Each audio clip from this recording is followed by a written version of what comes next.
अलवर में जो बिजली की समस्या है, राजस्थान सरकार के बजट के लिए 220 किलोवाट का जियो थर्मल सब स्टेशन के निर्माण कार्य को भी कराने का विषय कहा गया है। और सबसे बड़ी बात है कि इस समय 3 बड़ी स्कीमें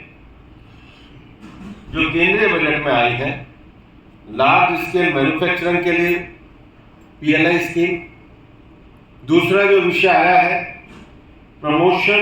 of manufacturing of electronic component and semiconductor scheme, और तीसरा जो विषय आया है the modified electronics manufacturing cluster. और ये तीनों ही विषय ऐसे हैं कि राजस्थान को मिलने वाला इस स्कीम में जो मेरा अनुमानित प्रावधान है 48,000 करोड़ रुपए का जो निवेश है, हम मेहनत करके अलवर और भिवाड़ी के क्षेत्र में ला करके नए रोजगार के काम को आगे बढ़ाने का काम कर सकते हैं। ये इसलिए क्या के साथ मिलकर अभी से कार्य करें, प्रपोजल करें। प्रशासन को भी हमने इसीलिए बुलाया है कि केवल यहाँ के नेताओं के ये फोन ना सुनो कि किसको अंदर किसको बाहर करना है, इस पर भी लगो कि कौन सी स्कीम को प्रपोजल बना के हमें राज्य और केंद्र सरकार को देना है, ताकि अपने क्षेत्र में नए निवेश को हम आकर्षित कर सकें और केंद्र सरकार की योजनाओं का लाभ उठा सकें। ऑटोमोबाइल के 3 बड़े मेजर क्लस्टर, उसमें एक तो साउथ चेन्नई में है, एक वेस्टर्न महाराष्ट्र में है, पर अगर तीसरा आप देखेंगे तो वो हमारा नॉर्थ NCR जिसमें हमारा क्षेत्र है,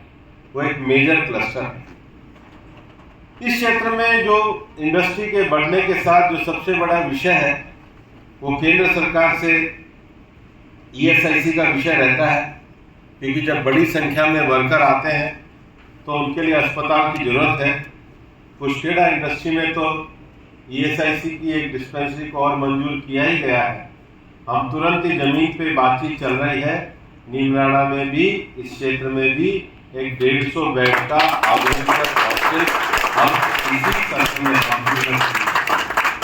और 150 बेड का अर्थ है, जब मैं लेबर मिनिस्टर था तो हम लोगों ने जो पॉलिसी बनाई थी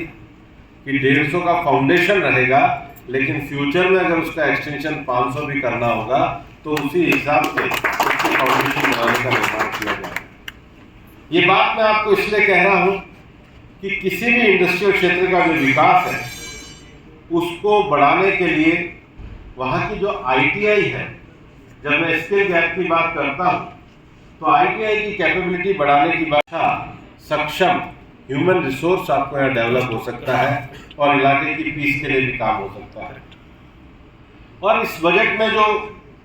5 नई स्कीम इसके लिए लेके आए हैं, उसमें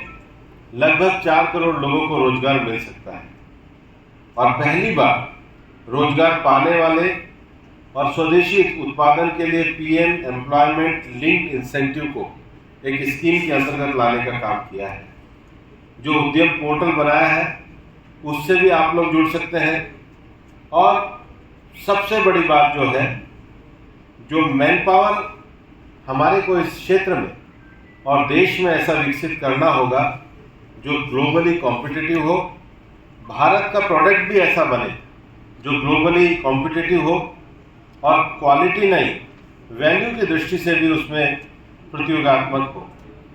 एक और जो बड़ा विषय है वो सॉलिड वेस्ट मैनेजमेंट का है।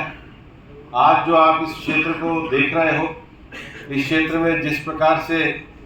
इंडस्ट्री के कारण जो कल को चीज़ें आएंगी, अभी से ही उसका सारा विषय हो जाए तो आपको आगे चल के पॉल्यूशन की तकलीफ नहीं होगी। और इसलिए एक जो CTP है सोतनाला में और एक नीमराणा में, उसकी भी स्वीकृति का कार्य राजस्थान सरकार के द्वारा